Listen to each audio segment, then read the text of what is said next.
Arsenal Fan TV America, welcome back. New episode here from the Pacific Northwest here in the United States. Of course, we're not just Arsenal Fan TV. We talk about soccer all day, all the time, everywhere, especially the top 5 leagues in Europe, World Cups, Champions League, the whole nine. But, of course, our beloved Arsenal is the reason we're here with you to talk about everything Arsenal. So, we just played our last, I want to say, non-competitive game. Friendly. Listen, at this level of football or Premier League, at least, at this level of competition we play, at this level of a club, we don't have friendlies. Every game is a game you have to go out there and win. I'll tell you why. If it's a club that, is in here, Pacific Northwest, starting club, we got to, encourage them. They don't make a lot of money. Sometimes they pay to play here. A coach that has another job, and comes and plays football on the side, we can, that's good, friendly. But no, this is top tier, These guys get paid a whole lot of money to perform every single time on the field. Right? So we go out today. We see Arsenal playing Monaco again for the Emirates Cup. And by the way, stick with us at the end of the episode. I'm going to tell you why Arsenal won today. It's one single reason why Arsenal won at the Emirates today. I'm going to share it with you at the end of the episode, so stay with us. This is the first game they play at the Emirates before the Community Shield on Sunday. This coming Sunday, we play Manchester City. What is Community Shield? Community Shield is the game opener of the official season or football season in England between the champion of the land, which is Manchester City, the Premier League winner, and the FA Cup winner. So they both meet, the best of the best. So they play to see who's better and who wins the Community Shield, right? But because Man City won the cup and they won the Premier League, of course they can't play themselves. So they have to play the runner-up from the Premier League. Great. Is it an important game? Yes, it's an important game. Well, relax. Hey, we didn't really start the season yet. And I'm, to be honest with you, it's too early to talk about that. These players just need time. Okay. I don't know if I agree with this mentality. Because this is the mentality that don't get you any trophies. There's a lot of teams that lose in preseason and they come in and do great. But I'm talking about now the most expensive squad in the world, Arsenal Football Club, right? I'm talking about the best of the best. I want to see them the first game at the Emirates, 60,000, full house, sold out, packed stadium. So you show up and you perform. And then give us the best of the team. So let's just go ahead and see how we started. Let's start from there, right? We started, of course, with Ramsdale in goal, our number one. Timber now started, Urian Timber, not Justin Timber. I was watching here, the Spanish commentator called him Justin Timber. Urian Timber started on the left-hand side for Arsenal. Yes, as a left back. He is a natural right back. That's correct. Next to him was Kior. Yeah, I had to stop myself for a second now and say, was it really Kior? I had to look. Yes. He started Urian Timber and Kior next to him. And then Willy Saliba. And next to Willy Saliba was Tomiyasu as a right back. Right? He must. I don't know why would you play combinations like that. You never play them. Even though, let's say somebody got hurt and you have to shuffle around. You're not going to play these players if they even, someone got hurt. So work on the combinations that you're going to play with. If you want to find out who's better in a position, do that in training. You can scrimmage. You can find out who goes where. There's a lot of ways for a coach. But those four in the back, I don't know how Mikel Arteta, maybe this was, let's put all the names in a fishbowl and whomever he got out, he played. Who knows? In the middle is where it got interesting. He played Rice, Declan Rice, started him. That I don't think he was fit, but he started him. And then next to him was Thomas Partey. Ahead of both of them was supposed to be, as a playmaker, Emil Smith-Rowe. Let me talk about the positives first, And the positives for me was that Emil Smith-Rowe started. I wanted to see the young Englishman. He's been a pleasure to watch. I followed him playing for England under 23. And what a player. What a player. So I was really happy to see him. But Declan Rice and Thomas Partey and him, again, it was different. But that's not bad to see, right? To see. And in front of them, that's what it got a little different now and a little weird. We again started with Fabio Vieira on the right for Bukayo Saka. And Saka was a substitute. So Fabio Vieira started in his place. Okay. And then on the other side, we started Martinelli on the left side, going forward, Martinelli. And through the middle is Eddie Nketiah. Okay. So Bukayo Saka definitely needs more minutes. I don't know why he didn't play at all. I don't know why he didn't start. Now, through the middle, Eddie Nketiah, that's great, but Trossard is hot. I need to start him. On the left side, of course, I want to see Martinelli all day. So, again, I was confused a little bit by the starting lineup. I wasn't looking for this specific combination with the players, but again, let's see what happens. So we tried, and guess what? We were not great. Even the substitutes that came in, again, I'm looking for the most expensive squad in the world, the Premier League, the English Premier League runner-up from last year. We were in there. We just played Barcelona. We played an amazing game, 5-3. Before that, we played Man United. We lost 2. And then we come here, and then today we won with penalty kicks. I think that's the best thing that Fabio Vieira did the whole entire game. Other than that, he will get the ball. It will get taken off of him. He will make the wrong pass. He only has to be at the right time, gets the right ball, the right service for him to execute. Other than that, he's not a creative player. He doesn't know how to, like Bukayo Saka, drive us up front, so he always comes back. And that creates more, problems because he doesn't move right away and he doesn't create the right space to get that ball back. So I didn't see him, fitting in my plans if I'm Arsenal Football Club going forward. I didn't see him playing well with the team. He played the whole 90 for some reason. I don't know why Mikel Arteta's forcing him. He forces the players he bought, again, like Tomiyasu, like him.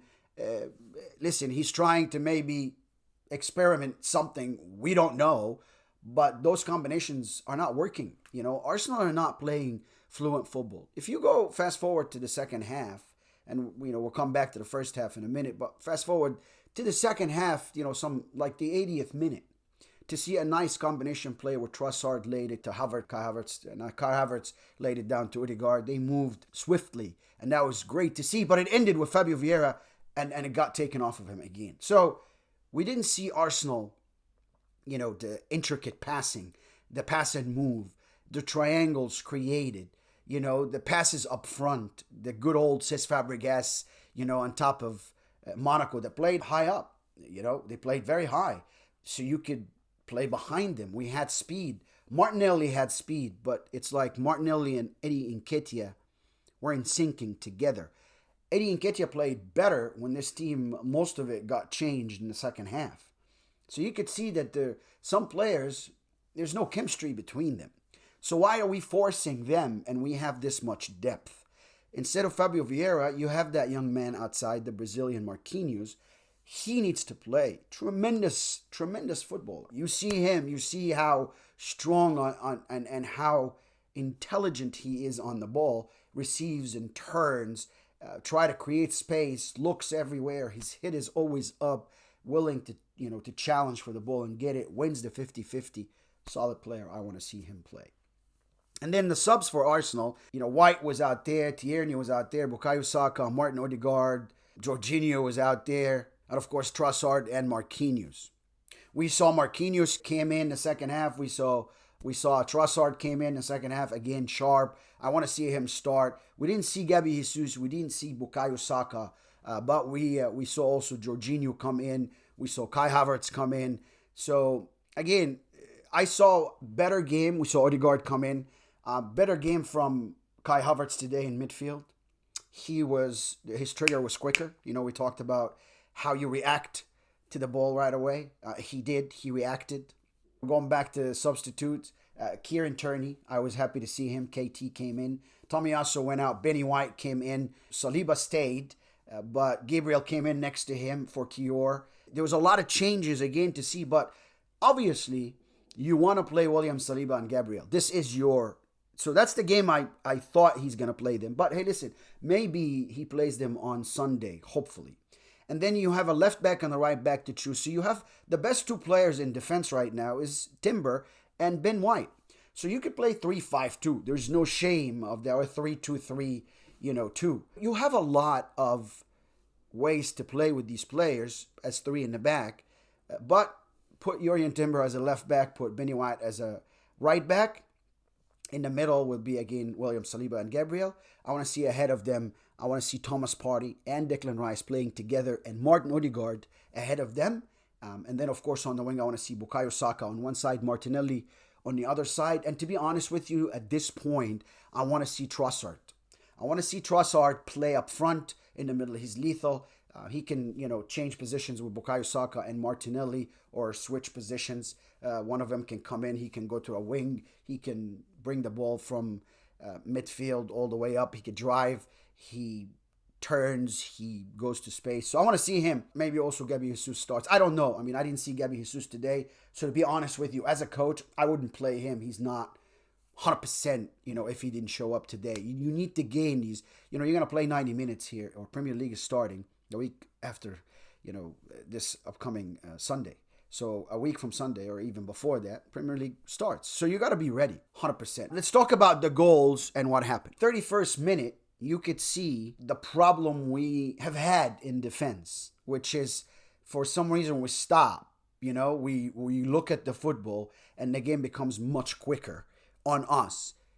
And I'm talking about not just defending, but also I'm talking about your duty as a winger that's coming back to defend. So at this point, Martinelli, number one, positioned himself wrong. He stood, towards the defender, two shoulders facing him. He didn't, turn his body so he could be ready to run with him. So, of course, Kamara went around him, which is one of the 2-3 best players in the game, which they're all Monaco players, by the way.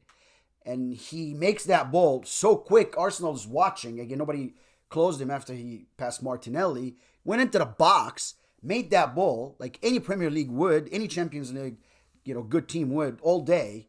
And we couldn't close him down. And all of a sudden, again, Youssouf Fofana, one of the best players, if not the best player. He was the best player at the whole entire game. Youssouf Fofana scores the first half hour in. Arsenal didn't look good. Hey, it is what it is. Again, it's preseason, so let's not get too excited. But again, I understand the fans that are very, very unhappy for the performance today and worried because, again, you wanted the most expensive. You thought that the most expensive squad in the world, or you thought that these players we got were, boom, right away, play together. I don't know. It's very mysterious for me. The way he played today, Mikel Arteta, the way he chose the players, and the way these players played, it's just, there's no chemistry almost.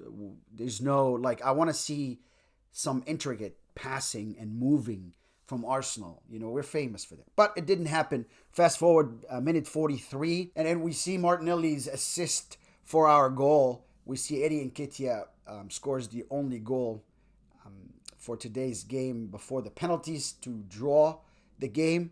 It was a good goal from Eddie, assisted again by Martinelli.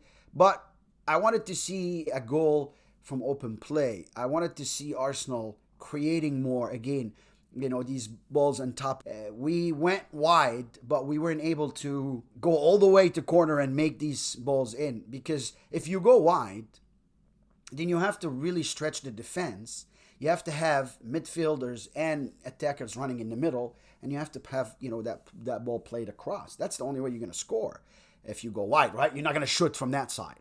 So when we go wide, unfortunately, there's no skill from Fabio Vieira when we went wide to pass these defenders and play the ball in. Martinelli was able to do that on a couple of occasions because he's skillful and fast. He did pass a couple of defenders around, but wasn't able to pass the ball to someone that was there at the right time. And again, like I said earlier, it seemed like him and Eddie Nketiah didn't sync. They were not really happy with each other's passes and whatnot. They were frustrated. So frustration, no chemistry, no connection, no fitness. A lot of players, a lot of worries, right? I mean, we could see Monaco is fitter. They ran more. Even our quick players like Willy Saliba is not all there. Hey, listen, I know you came back from the States and it's a lot of traveling and whatnot, but you had days to rest. This is the time, again, that we go out there and to me, experiment our fitness, put our fitness and tactical to the test. So if I'm a coach today and I put that to test fitness and tactical, I failed. Because again, I didn't see a whole lot from Arsenal. I saw more shambolicness than anything else. I saw some good plays between Kai Havertz and Martin Odegaard. But again, Martin Odegaard, how many games in a row? He's still not right, the captain. Maybe he is, injured. Maybe he is not fully fit. You got to be fully fit, son. It's around the corner. Sunday we play Man City. And then the following Saturday we go play Premier League first game, Nottingham Forest. So, there's no time. There's now. And I don't know how long you need. I'm going to tell you right now, you got to subscribe. You got to subscribe and like and share for more episodes. But I'm now going to tell you why Arsenal won today before we conclude the episode. Are you ready? Are you ready? Are you ready? Because I'm ready. Here, I'll tell you why. Arsene Wenger was sitting in the stands. Yes, the all-time greatest, the greatest manager of all time, Arsene Wenger was in the stadium, was in the stands watching Arsenal. He gave us that spirit. He lifted us up. And that's why we won. We love to say it also here on Arsenal Fan TV America. The reason he was there is because his statue is finally completed when he's holding up high that Premier League trophy when we won it in 2004, Untouchables. So that became the statue that they added in front of the Emirates Stadium in last week, and that's why he was there today. Arsene Wenger, thank you very, very much for being there. Thank you very, very much for being part of Arsenal.